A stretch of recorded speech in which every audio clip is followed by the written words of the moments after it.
All right, man. I wasn't gonna record today. I'm on a Sunday. Like my hair is a mess. I'm wearing pajama bottoms. I was just gonna relax and watch some football on this Sunday. This post is gonna go up on Monday.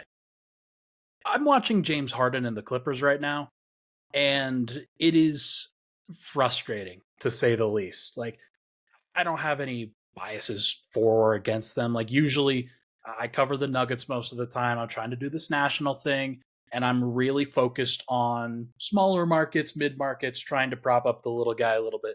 Clippers have been the little guy for a long time, but the moment they make the Paul George trade, they sign Kawhi Leonard back in 2019, they become the Giants. They become the big boys. They become the team that everybody looks to as, hey, we want to knock them off. We don't like them. They're the villains. They're the big bad guys, even though they never really earned that label.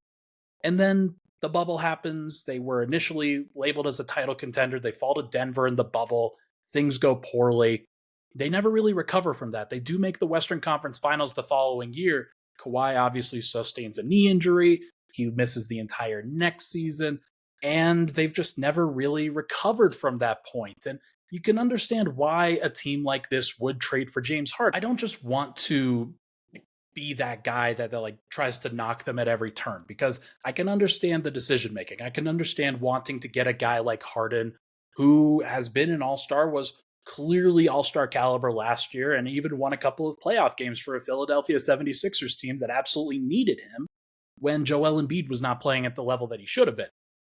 And yet, they make this trade and they make what I thought was a very odd deal where Clippers were playing pretty well at the beginning of the season. Russell Westbrook playing pretty well. They had started to find a nice rhythm. They've got their connecting pieces on the first and second units at their forward spots. And then they give that all up. They trade Marcus Morris, Nicholas Batum, Robert Covington, KJ Martin, and basically a couple picks here for the right, I guess, to have James Harden and PJ Tucker. It has not worked. It has not worked in any way, shape, or form. And this last game, I'm watching this on Sunday, and it is just so clear that they are not ready to go, that they are not at at what was an apex for a long time. This is not the version of that the Clippers thought that they were getting, whether it's from Harden or Paul George or Kawhi Leonard. Russell Westbrook looks fine for the most part. He looks like a good sixth man, in my opinion. He's not being the sixth man right now. They're starting him next to Harden, Kawhi, and PG. And that's probably part of the problem. And we could definitely talk about why things are going the way that they are. But I'm just so frustrated that the Clippers thought that this was the deal that they needed to get done, that they needed an extra playmaker. They needed an extra guy who could handle the ball. They've got Kawhi Leonard, Paul George, and Russell Westbrook. They have Norman Powell. They have Bones Highland. They have different players that they can always go to in these situations. Hell, they've got Terrence Mann, who's pretty good when you give him the opportunity to. I thought he's been pretty good when they've played him. But they just play the Grizzlies, of all teams, the 1-8 Grizzlies in James Harden's home debut. His home debut, like a game that everybody should be up for. First of all, the crowd reception to James Harden at Staples, Crypto, whatever you want to call it, horrible. Like everybody's pretty mildly frustrated already about how this situation has gone, and Harden has not acquitted himself well. In the first game that those teams played against each, or that the Clippers played with James Harden, lose to the Knicks on the road. Knicks in Madison Square Garden. Obviously, okay, you give him a benefit of the doubt. First matchup, I get it. He had 17 and 6, was a minus 18, played well individually, but the team did not play well themselves. Then you've got a matchup against Brooklyn where they go on the road. It's the subway matchup. 12 points for Harden in 36 minutes, 5 turnovers, 5 assists, minus 15. You lose by 7.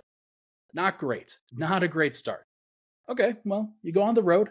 You need a win. You need to recover, and you're playing the in-season tournament against the Dallas Mavericks, a team that has ate your lunch in a lot of ways, although you played them pretty well in the playoffs when you had Kawhi and PG kind of at their apex, which they're not there anymore. And Luka Doncic just absolutely eviscerates you. Luka Doncic goes for 44 points, 6 assists on 17 of 21 from the field, and just kills the Clippers. And how did Harden respond in that game? 14 points, 6 shots, 3 assists, -6, not great. Not the best game. It wasn't really his fault that they were playing the way that they were. He was only a -6 in a game that they lost by 18, but it didn't exactly help matters.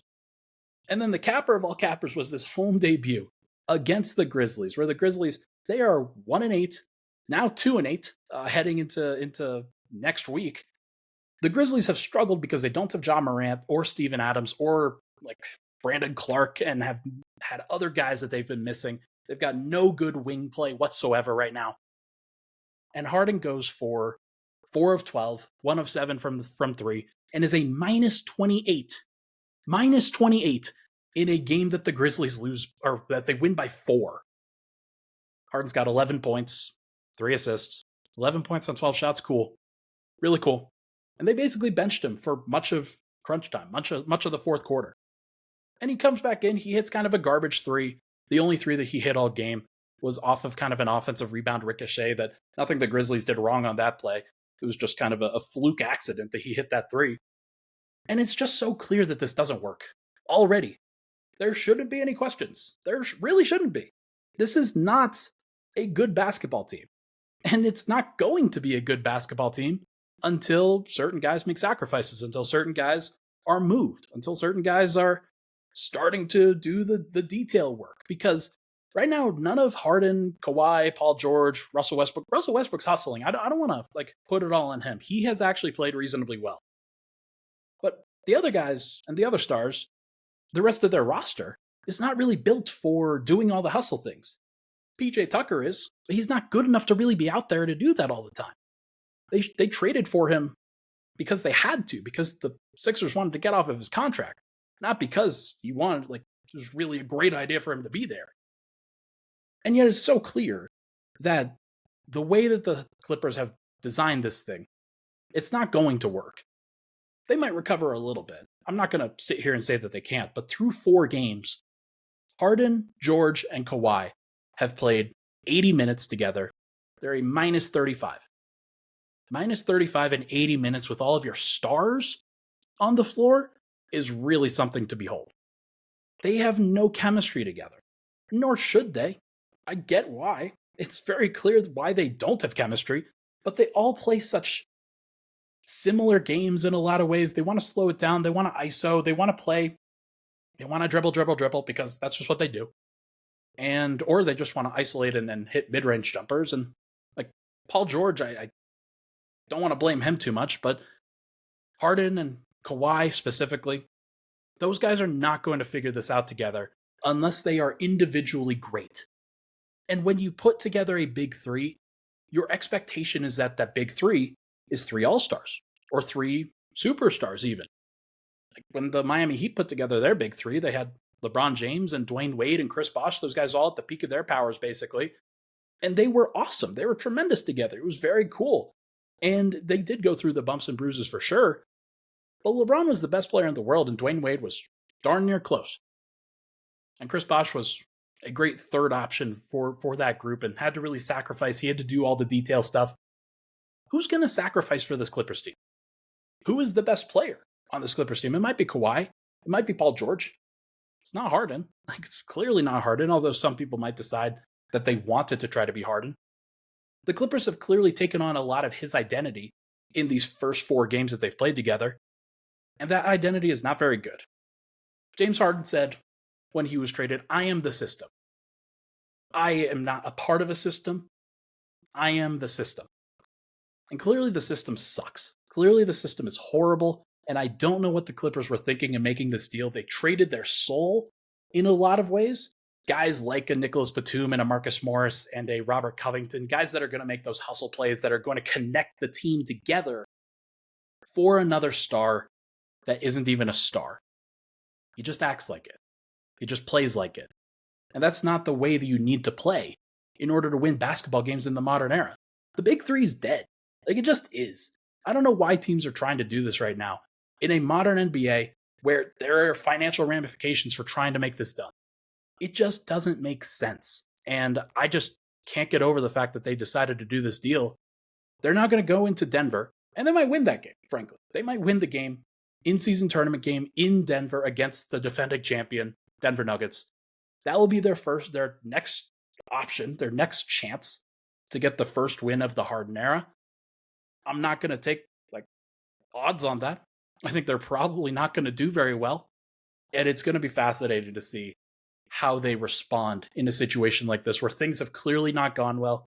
And a team like the Nuggets, who has owned the Clippers for as long as they have, this thing could be over before it's even started. And even if they do reach their ceiling, what is the ceiling for this group? They're not going to be able to defend. They're going to generate okay shots.